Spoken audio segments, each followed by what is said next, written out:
আসসালামু আলাইকুম ভিউয়ার্স। বাংলাদেশের সর্বশেষ আপডেট সংবাদে আপনাদের স্বাগত। জানিয়ে দেব হাতে থাকা সর্বশেষ আপডেট বাংলা সংবাদ। প্রথমেই সংবাদ শিরোনাম। ৩ সমন্বয়কের খোঁজে ডিবি কার্যালয়ে ১২ শিক্ষক। এরপর জানিয়ে দেব সরকারকে পদত্যাগের আহ্বান ফখরুলের। এদিকে কোটা আন্দোলন, পুলিশের মামলায় আওয়ামী লীগ নেতা প্রধান আসামি। আরও জানিয়ে দিব ছাত্র আন্দোলন ও দেশের নতুন নির্বাচন নিয়ে ডক্টর ইউনূসের সাক্ষাৎকার।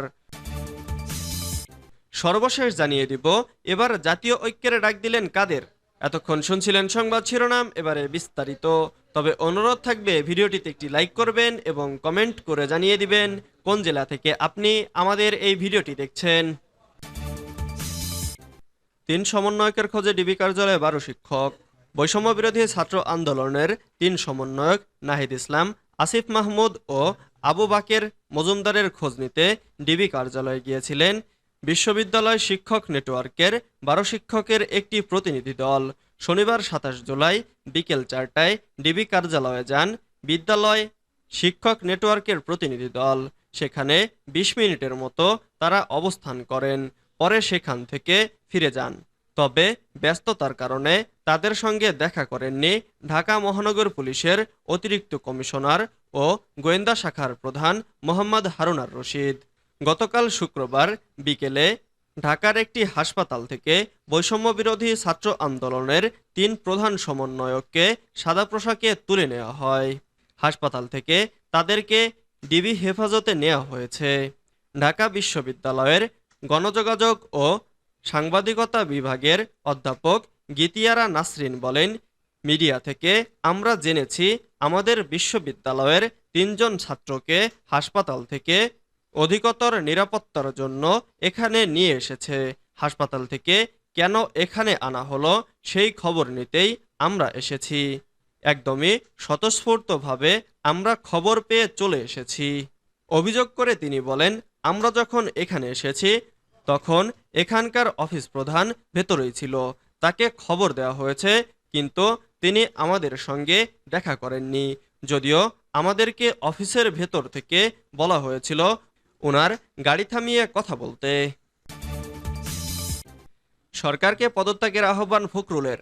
কোটা আন্দোলন ঘিরে দেশজুড়ে সংগঠিত হত্যাকাণ্ডের দায় নিয়ে সরকারকে পদত্যাগের আহ্বান জানিয়েছেন বিএনপি মহাসচিব মির্জা ফখরুল ইসলাম আলমগীর। শনিবার ২৭ জুলাই গণমাধ্যমে পাঠানো এক বিবৃতিতে তিনি একথা বলেন। ফখরুল বলেন, অবৈধভাবে ক্ষমতা আগলে রাখার জন্য এই সরকার এখন খুন-গুম মামলা দিয়ে হয়রানি এবং রিমান্ডের নামে নির্যাতন অব্যাহত রেখেছে। অনেককে আদালতে ওঠানোর আগেই নির্যাতন করে পঙ্গু করা হচ্ছে, পরে আবার বিচার বিভাগকে দিয়ে রিমান্ডে নিয়ে নির্যাতন চালানো হচ্ছে।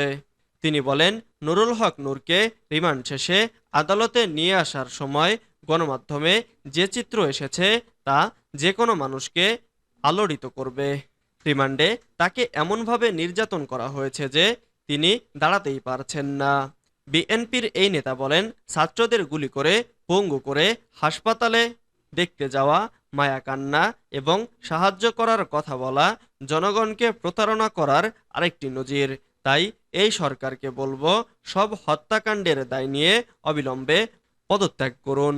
ফখরুল বললেন, ঢাকা সাংবাদিক ইউনিয়নের সাংগঠনিক সম্পাদক ও দ্য মিরর এশিয়ার ঢাকা প্রতিনিধি সাইদ খানকে গ্রেফতার ও রিমান্ডে নেওয়ার নিন্দা জানায়। সাইদ সাংবাদিক হত্যা ও নির্যাতনের বিরুদ্ধে সোচ্চার থাকায় সরকার ক্ষুব্ধ হয়ে পুলিশ লেলিয়ে তাকে বাসা থেকে তুলে নিয়ে যায় এবং রাতভর তার ওপর অমানসিক নির্যাতন চালানো হয়। কোটা আন্দোলন, পুলিশের মামলায় আওয়ামী লীগ নেতা প্রধান আসামি। ফরিদপুরের ভাঙ্গায় কোটা আন্দোলনকে ঘিরে সহিংসতার ঘটনায় পুলিশের করা মামলায় প্রধান আসামি করা হয়েছে স্থানীয় এক আওয়ামী লীগ নেতা, তার ছেলে ও ভাইকে। ২০ জুলাই রাতে ভাঙ্গা থানার এসআই কবির হোসেন মোল্লা বাদী হয়ে এ মামলাটি করেন। তবে ওই আওয়ামী লীগ নেতা সহ তার ছেলে বা ভাইকে এখন পর্যন্ত গ্রেফতার করতে পারেনি। তবে অজ্ঞাতনামা আসামি হিসেবে বিএনপির কয়েকজন নেতাসহ ২১ জনকে গ্রেফতার করেছে পুলিশ। মামলা সূত্রে জানা গেছে, ঢাকা খুলনা মহাসড়কে অবরোধ ও সরকারি কর্তব্য পালনে বাধা প্রদানের উদ্দেশ্যে পুলিশের ওপর হামলা করে গুরুতর জখম করার অভিযোগে এ মামলা করা হয়। মামলায় ৪৮ জনের নাম উল্লেখ করে এবং অজ্ঞাতনামা ২৫০ থেকে ৩০০ জনকে আসামি করা হয়েছে। ১৯ জুলাই বিকাল 4:30টার দিকে ভাঙার আলগী ইউনিয়নের সোয়াদি বাসস্ট্যান্ডে এ সহিংসতার ঘটনা ঘটে। এ ঘটনায় ভাঙা উপজেলা আওয়ামী লীগের আলগী ইউনিয়নের সাধারণ সম্পাদক দেলোয়ার মাতুব্বরকে ১ নম্বর আসামি করা হয়েছে। এছাড়া মামলার ৩ নম্বর আসামি করা হয়েছে তার ছেলে মেহেদি মাতুব্বর এবং ১৬ নম্বর আসামি করা হয়েছে দেলোয়ার মাতুব্বরের ভাই আবুল মাতুব্বরকে।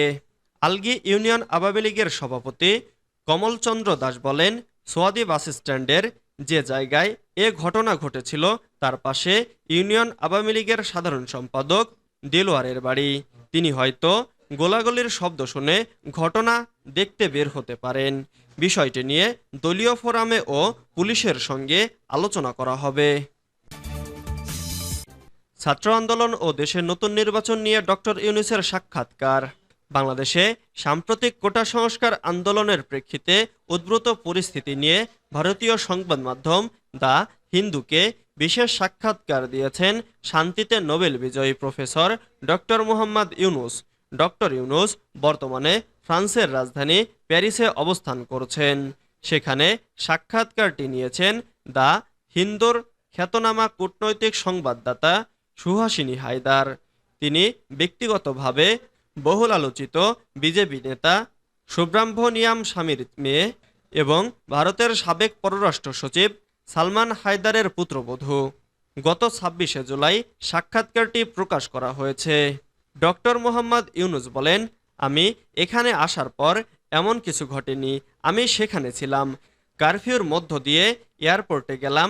বাংলাদেশে যে ধরনের পরিস্থিতির উদ্ভব হয়েছে এবং এ পরিস্থিতিতে আমি বিশ্ব নেতাদের কাছে এ হত্যাকাণ্ড বন্ধ করা যায় কিনা তা দেখার জন্য আবেদন করছি। আমি এটা দেখে সহ্য করতে পারি না। লাখ লাখ বাংলাদেশি সন্ত্রাসের মধ্যে বসবাস করছে। গণতন্ত্র মানুষের জীবনকে সর্বোচ্চ অগ্রাধিকার দেয়। গণতন্ত্র হলো ধর্ম, রাজনৈতিক মতামত বা মতের অন্য কোনো পার্থক্য নির্বিশেষে সব মানুষকে রক্ষা করা। এবার জাতীয় ঐক্যের ডাক দিলেন কাদের? মুক্তিযুদ্ধের চেতনা ও গণতান্ত্রিক শক্তিসমূহকে স্বাধীনতা বিরোধী বিএনপি জামাতের বিরুদ্ধে শেখ হাসিনার নেতৃত্বে জাতীয় ঐক্য করতে আহ্বান জানিয়েছেন আওয়ামী লীগের সাধারণ সম্পাদক ওবায়দুল কাদের। শনিবার ২৭ জুলাই গণমাধ্যমে পাঠানো সংবাদ বিবৃতিতে এই আহ্বান জানান তিনি। বিএনপির জাতীয় ঐক্যের আহ্বানকে স্বাধীনতা ও সার্বভৌমত্বের জন্য হুমকি হিসেবে তুলে ধরে ওবায়দুল কাদের বলেন, মুক্তিযুদ্ধের চেতনা ও গণতান্ত্রিক শক্তিকে স্বাধীনতা বিরোধী বিএনপি জামাতের বিরুদ্ধে শেখ হাসিনার নেতৃত্বে ঐক্যবদ্ধ থেকে এদের প্রতিরোধের আহ্বান জানাচ্ছি। এর আগে গত শুক্রবার রাতে এক সংবাদ বিজ্ঞপ্তিতে বিএনপির মহাসচিব মির্জা ফখরুল ইসলাম আলমগীর সরকার পতনের একদফা দাবিতে সব গণতান্ত্রিক রাজনৈতিক দল, সামাজিক ও সাংস্কৃতিক সংগঠন ও শক্তিকে ঐক্যবদ্ধ হওয়ার জন্য জাতীয় ঐক্যের আহ্বান জানান। আওয়ামী লীগের সাধারণ সম্পাদক বলেন, মির্জা ফখরুল ইসলাম আলমগীরের জাতীয় ঐক্যের আহ্বান হল মুক্তিযুদ্ধের চেতনা ও স্বাধীনতার মূল্যবোধ বিরোধী এবং দেশবিরোধী আপত্তিকর ঐক্য, উগ্রবাদ, জঙ্গিবাদ ও সন্ত্রাসীদের ঐক্য। জামাতকে সঙ্গে নিয়ে ঐক্যের ডাক দিয়ে বিএনপি আবার প্রমাণ করল জামাত বিএনপির সম্পর্ক অবিচ্ছেদ্য এবং স্বাধীনতা বিরোধী শক্তি বিএনপির দোসর।